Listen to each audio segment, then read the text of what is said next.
Halo semuanya, selamat datang di episode spesial Bedah Buku Sejarah. Hari ini kita akan menyelami pikiran salah satu founding fathers kita, yaitu Bung Hatta. Melalui autobiografinya yang berjudul Untuk Negeriku Berjuang dan Dibuang, buku ini akan membawa kita dari masa studinya di Belanda hingga masa pembuangan yang menempa karakternya. Mungkin sebelum itu kita memperkenalkan kelompok kita dulu dengan saya sebagai moderator Larsati Primasto dengan NIM 14036 24095. Selanjutnya Saya Elizabeth Agamadala Daily dengan NIM 14036 24036. Saya dengan Ahmad Torik Ramadan dengan NIM 14036 24035. Saya Lalit Faraji dengan NIM 14036 24064. Oke, karena kita sudah perkenalan, mungkin langsung saja kita masuk ke bedah buku kita kali ini. Sebelum itu, saya akan menjelaskan identitas buku ini dengan judul Untuk Negeriku Berjuang dan Dibuang. Buku ini adalah autobiografi dari Bung Hatta dengan penulis Muhammad Hatta sendiri, dengan penerbitnya penerbit buku Kompas, dan tahun terbit cetakan pertamanya pada tahun 2011 dengan spesifikasi 192 halaman dengan lebar buku 14 cm sampai 21 cm. ISBN 978 979 709 941 dan 1. Lalu kita masuk ke pembahasan bab pertama. Boleh dijelaskan oleh Umar. Di bab 1 ini, Hatta menjelaskan tentang akhir studinya di Belanda. Hatta memusatkan seluruh perhatiannya untuk menghadapi ujian doktoral di bidang ekonomi. Walaupun di sela-sela studinya, ia juga tetap aktif menjalin kontak politik, termasuk dengan tokoh-tokoh sosialis internasional di Amsterdam. Masa ini juga diwarnai dengan dinamika politik di tanah air, seperti pembubaran PNI oleh Mr. Suhartono yang dianggap Hatta memerlukan dan melemahkan pergerakan rakyat. Setelah melalui persiapan intensif dengan mempelajari buku-buku standar daripada profesornya, Hatta akhirnya lulus doktoral bagian kedua pada Juni 1932. Pada bulan Juli 1932, ia meninggalkan Rotterdam dan kembali ke Indonesia. Nah, pada bab kedua, yaitu setelah Hatta tiba di Jakarta, ia segera disibukkan dengan urusan pemeriksaan buku-bukunya oleh pihak Bea Cukai Kolonial. Ia mulai membagi waktunya untuk mengelola majalah Rakyat dan melakukan perjalanan ke Bandung untuk mengurus PNI yang baru. Hatta juga melakukan pertemuan pertamanya dengan Soekarno setelah Soekarno keluar dari penjara Sukamiskin. Nah, dalam bab ini Hatta menekankan pentingnya dasar pendidikan bagi kader pergerakan agar tidak hanya mengandalkan agitasi tetapi juga kesadaran politik yang mendalam. Selain di Jawa, Hatta juga sempat pulang ke kampung halaman yang ada di Sumatera Barat.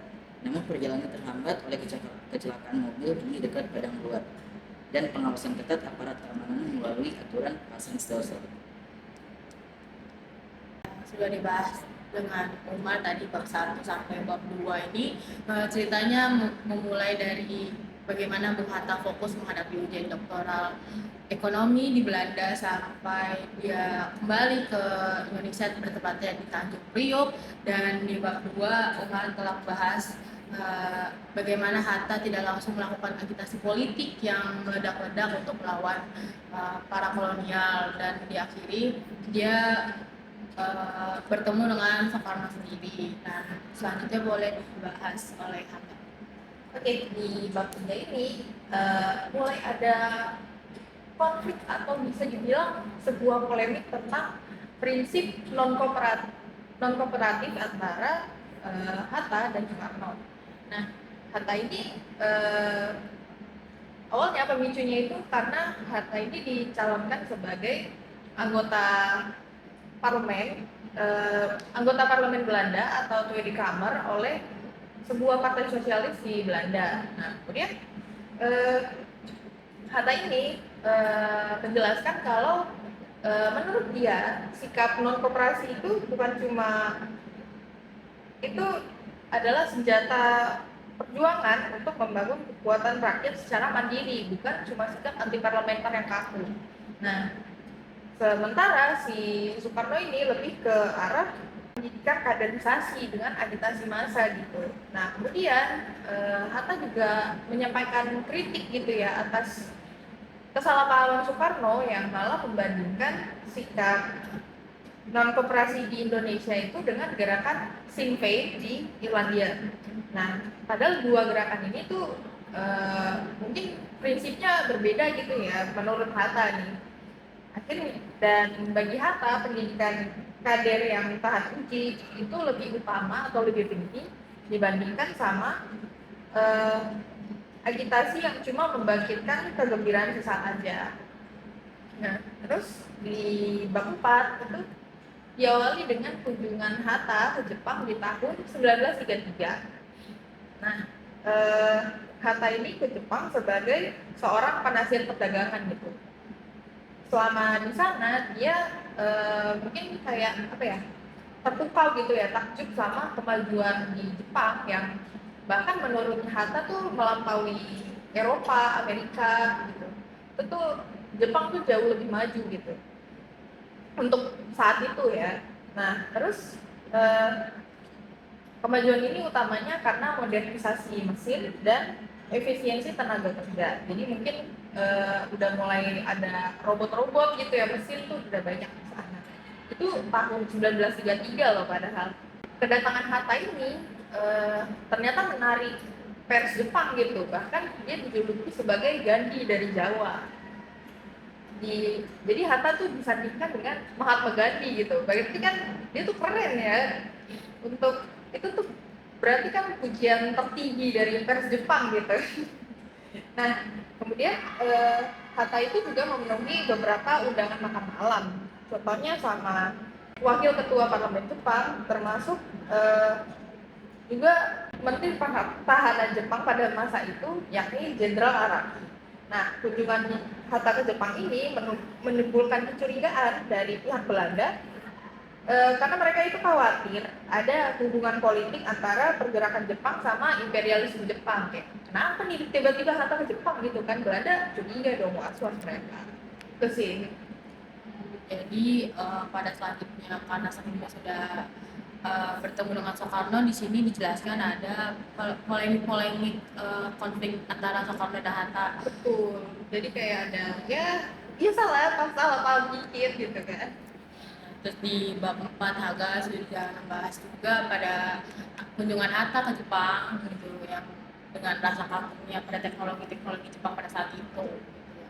Boleh selanjutnya dilanjut oleh Alan. Sini di bab 5 itu kan setelah Hatta kembali dari Jepang, dia di Indonesia tuh mulai gitu kembali melancarkan aktivitas politiknya terhadap pergerakan rakyat. Nah, di sini Hatta mendapatkan banyak tekanan gitu dari polisi kolonial. Nah, polisi kolonial itu semakin keras gitu terhadap Hatta, terhadap perjuangan pergerakan rakyatnya.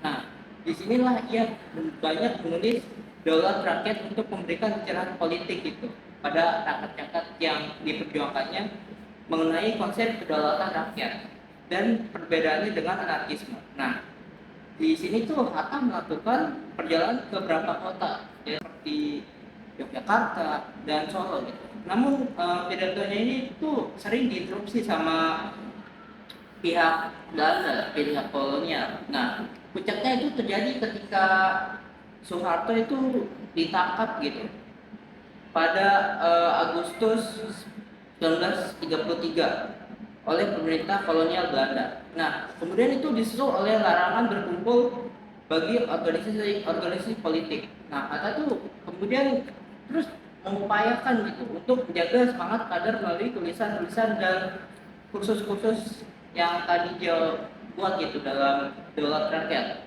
Nah, terus kemudian tulisan-tulisan tersebut tuh disebar-sebar gitu ke rumah-rumah anggota kadernya untuk menjaga agar mereka tetap maulah memerangi melawan kolonial dari Belanda itu sendiri. Nah, terus yang masuk ke bab 6 ketika ketegangan politik itu mulai muncul dengan penangkapan tadi tokoh Soekarno tadi. Jadi itu Hatta tuh menulis kritik tajam mengenai krisis politik dan mengecam sikap Soekarno yang mengundurkan diri dari politik setelah ditangkap, yang disebutnya itu sebagai tragedi Soekarno.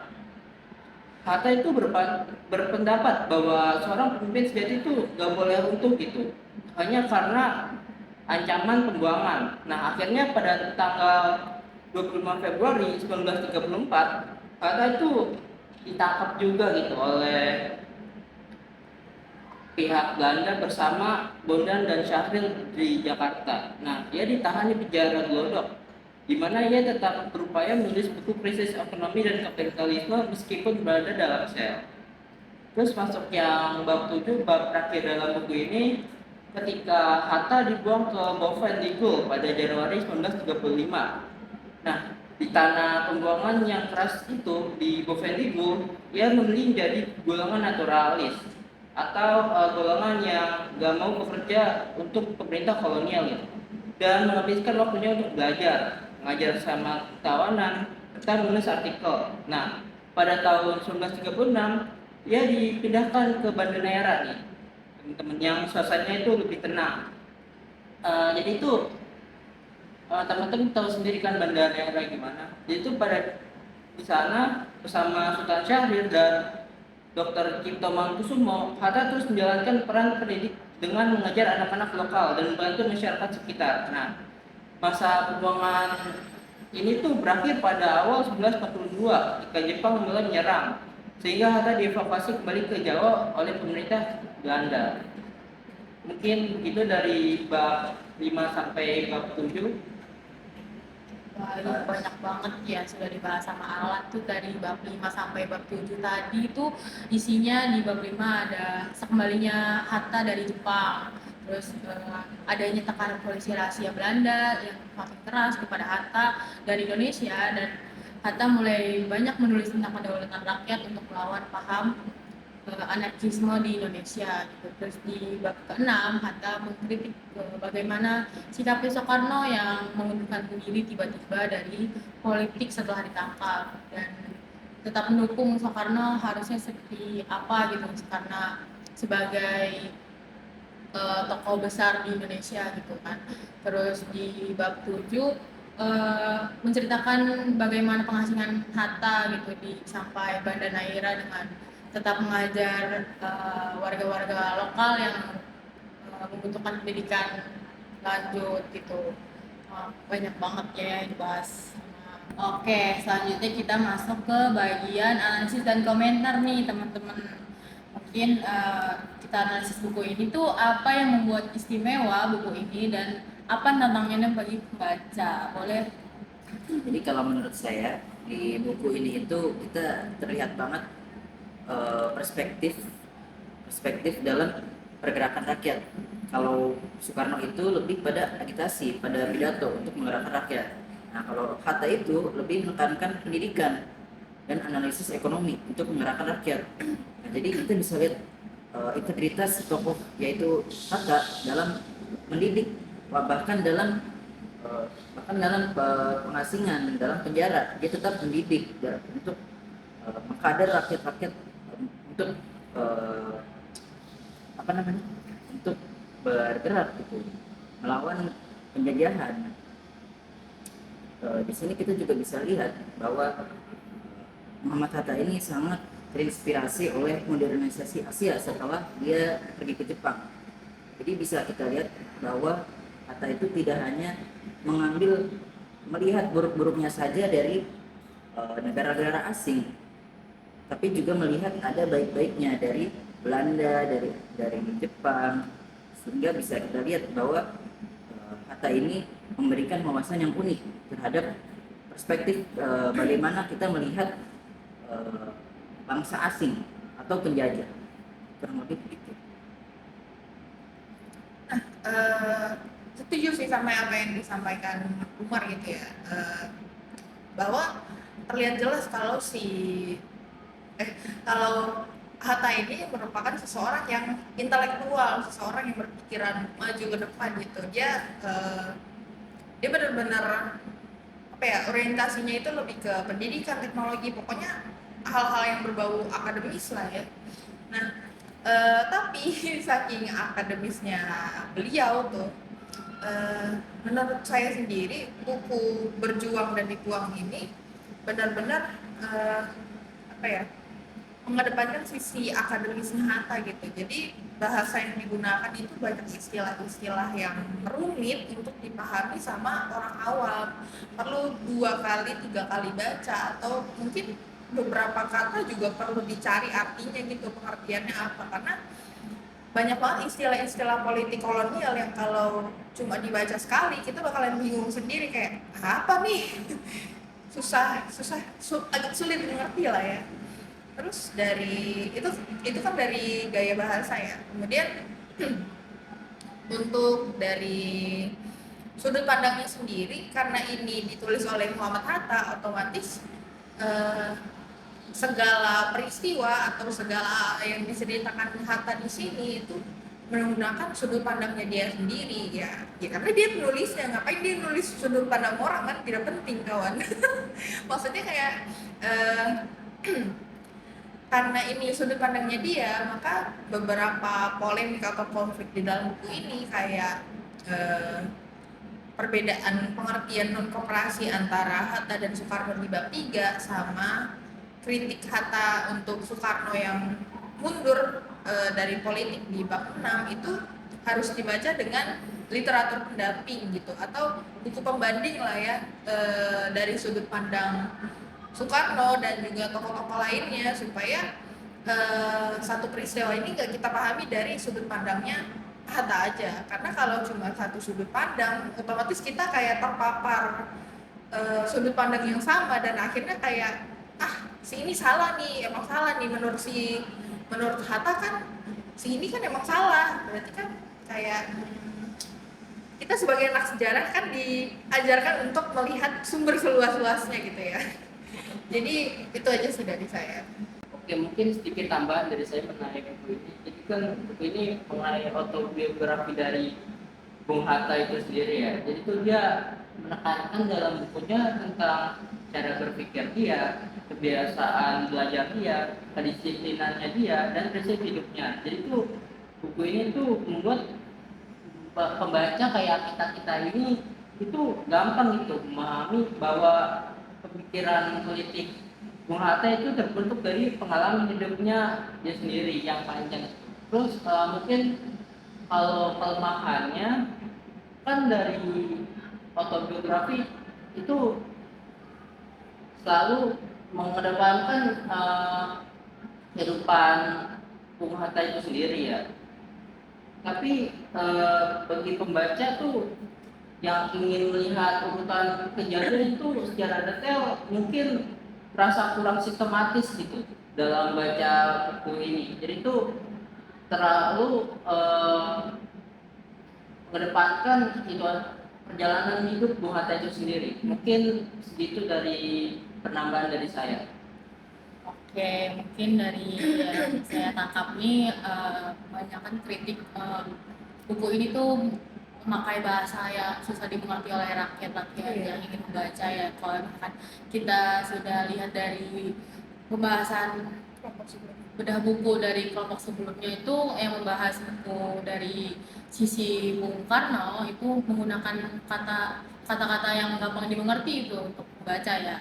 Iya betul, karena kan dari base mereka sendiri aja udah beda. Dari Bung Hatta ini lebih ke akademis lah ya, bahasa tingkat tinggi banget gitu. Bahkan di buku ini juga disebutkan dia habis menyelesaikan pendidikan doktoralnya gitu. Nah sementara bukan mendiskreditkan Bung Karno ya, bukan, tapi karena Bung Karno ini lebih banyak turun sama rakyat, lebih face to face sama rakyat ya. Jadi kayak dia tuh kalau soal ngobrol atau bercerita dalam sebuah tulisan gitu ya, bahasanya lebih mengalir aja kayak bahasa orang ngobrol sehari-hari gitu. Sementara Hatta mungkin lebih sedikit kaku gitu ya. Benar banget. Terus yang kayak yang saya lihat sendiri tuh di buku ini tuh banyak membahas konflik-konflik antara Bung Karno dan Bung Hatta, walaupun mereka punya perbedaan dalam cara membela Indonesia pada saat itu, tapi mungkin pada saat itu rakyat-rakyat sendiri juga melihat dua tokoh besar ini tuh saling melengkapi gitu. Setuju sih. Sebenarnya mereka saling melengkapi. Yang satu dari sisi akademiknya, yang satu dengan sisi lebih dekat ke rakyatnya. Jadi kalau digabungin memang sebenarnya cocok. Oke, mungkin kesimpulannya tuh buku Berjuang dan Dibuang ini tuh sekedar catatan harian dari perjalanan dari Bung Hatta sendiri gitu, melainkan manifestasi dari kesabaran revolusioner. Bung Hatta mengajarkan kita bahwa kemerdekaan itu tidak cukup hanya diteriakan gitu, tapi harus dipersiapkan melalui pendidikan kader yang teruji. Buku ini sangat direkomendasikan dengan membaca buku pendampingnya dari sisi Bung Karno juga. Siapa saja yang ingin memahami fondasi pemikiran ekonomi dan politik Indonesia. Terima kasih untuk sudah menonton. Jangan lupa like dan subscribe untuk bedah buku sejarah selanjutnya.